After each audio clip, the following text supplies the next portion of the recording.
Jim LaValle is a pharmacist, a clinical nutritionist, and a naturopathic doctorate with more than 35 years of clinical experience. He teaches at George Washington University, and he's authored more than 20 books, including Cracking the Metabolic Code. And he talks in that book about the link between stress and health. And Jim LaValle joins us right now. Jim, welcome to the show. It's good to be here. How are you today? I'm doing fine. Now, let's get right to it. Your position is that stress is eating away at our health, and it makes us more vulnerable to illness. So where is this coming from? Why do you think this way?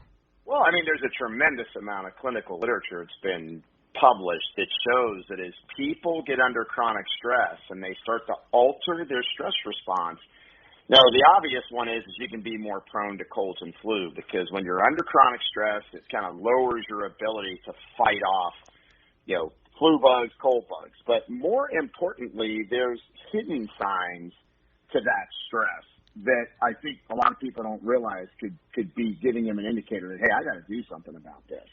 So what are those signs? What should we be on the lookout for? Well, a big one is, are you getting midday crashes in your energy? Are you having trouble with focus? Like I always ask people, you feel like you're pushing us off through Jell-O. Are you craving sweets or carbohydrates, especially mid-afternoon? You get home from work and you look at that bag of potato chips and you want to hug it and love it. And, you eat them till the bag is gone, and you lick your finger to get the crumbs at the bottom. That's a sign that you're reaching for comfort food, and comfort food is really, it's helping you kind of cope with stress.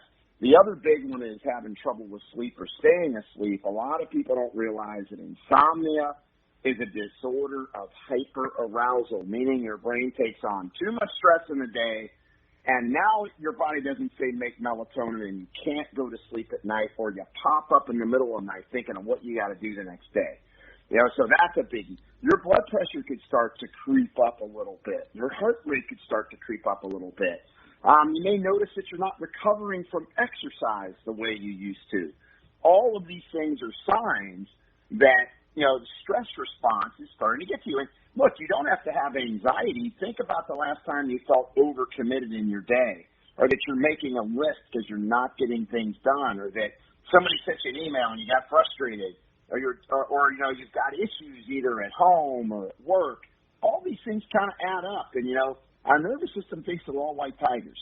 The reality is they're typically situations that we can handle, but they start to pile up on us and change the way our chemistry is functioning. Well, I've got to tell you, Jim, you're when it comes to emails that send me into a tizzy and going home and eating a bag of potato chips, that's kind of my life story these days. So I need to know. Stress is always coming at us. We can be easily triggered, especially if we're already mildly stressed. It's easy to get us into a state. So how can we avoid it, or at least control it? Well, there's a couple things. Obviously, exercise is good. Even moderate brisk walking can really help burn off the stress hormones and clear your mind. Don't take your phone with you to look at those emails or the texts that are ticking you off. Put on some music, or don't listen to nothing and just walk, right? That can be very helpful. I think that box breathing, or mindfulness, doing a rhythmic breathing, which, hey, what the heck, our watches are telling us it's time to breathe now, so it's pretty obvious that, most people aren't taking deep breaths. Box breathing's easy.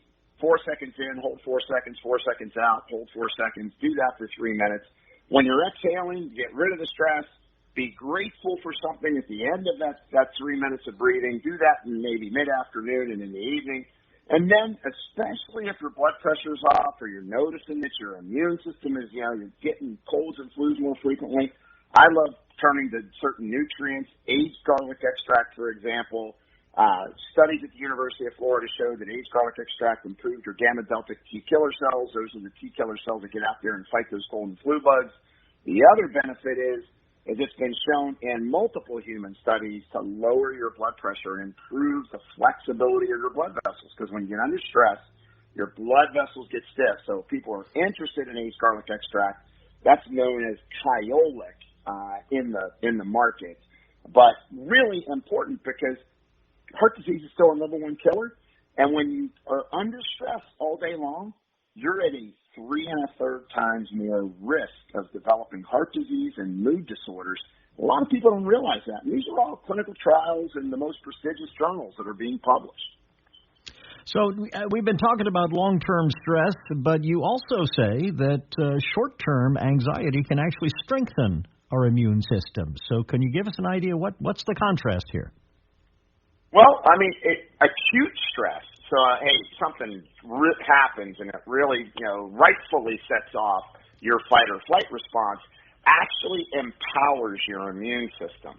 The problem comes when your body keeps thinking that every stress is a fight or flight response, right? We have a primitive nervous system living in a modern world. So traffic, text, emails, deadlines, relationships, right? All this stuff starts to pile up on our nervous system. It can't tell the difference between positive and negative stress or life-threatening stress or just irritating stress. And when that starts to kind of wear at you day in and day out, and maybe you start to lose sleep. If you sleep 5 hours a night, you are 9 times more likely to get a cold or flu than someone who's getting a restful 7 to 9 hours sleep at night. So, those are the pieces that are important. Acute stress is good. It's our body's reaction to emergency situations, and your immune system responds appropriately. It's just when we get into that chronic issue where the blood vessels tighten, the blood sugar goes up, we start to make more inflammatory compounds in our body, and that starts to lead to a process called inflammaging. Inflammatory aging, which is a clinical term that's in the medical studies. It's not a term I made up.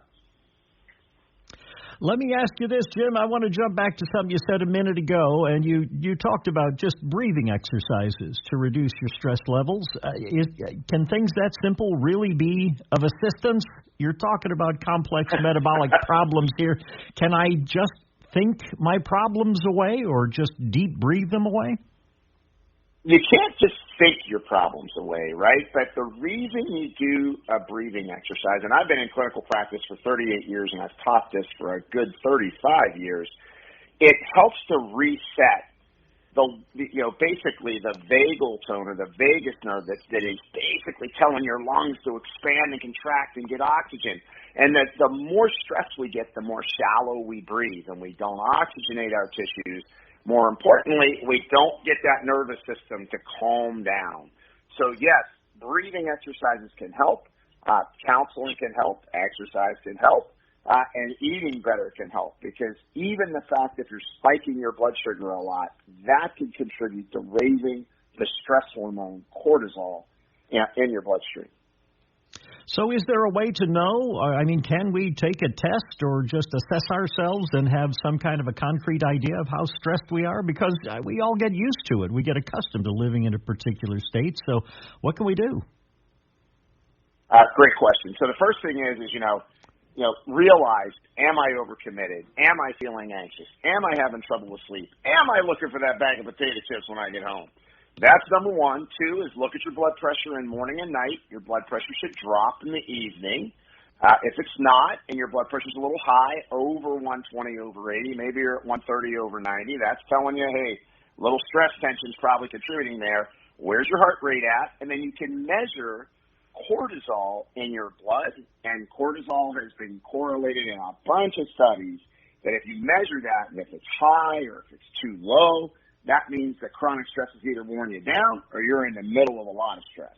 You could also do a salivary cortisol test, which you would take samples at 8 in the morning, noon, 4 in the afternoon, and then again in the evening, and that maps out what's called your diurnal pattern for cortisol. So you're supposed to make a lot of stress hormones in the morning, and it's supposed to drop at noon, drop again at 4 p.m., and then drop again in the evening. And if it's not in that pattern, that means that maybe chronic stress is getting the better of you. Well, sadly, Jim, I still have other questions, but we're running out of time. So I want to get to the point. Oh, no. What I want to ask you is, where can people find out more? Obviously, you have some great thoughts on a lot of different subjects that affect us every day. So where can people find out more? Sure, they can go to jimlavelle.com. I know I mentioned Kyolic. They can go to kyolic.com. I also do editorial work for probiotics.com. There's good information on the effect of the microbiome on your health and as it relates to stress. So any of those will work, but JimLaValle.com is where they'll get a lot of information. And LaValle is spelled LaValle, correct? Yes, sir. That is correct. Well, we hope people check it out. Jim's book, or one of his latest books, he's written more than 20, but one of his latest is Cracking the Metabolic Code. And we really appreciate you being on today, Jim. Great things to think about. And I don't know, it's still going to be hard for me to resist that bag of chips when I get home, but I'll give it some thought. Maybe just get a serving of them instead of mowing through them. How about that? Well, baby steps, as they say. I'll work on it. All right. Thank you for having me. Take care. That's Jim LaValle. As I say, he is a pharmacist, a clinical nutritionist, naturopathic doctorate with more than 35 years of clinical experience. We've been talking about the relationship between stress and your health.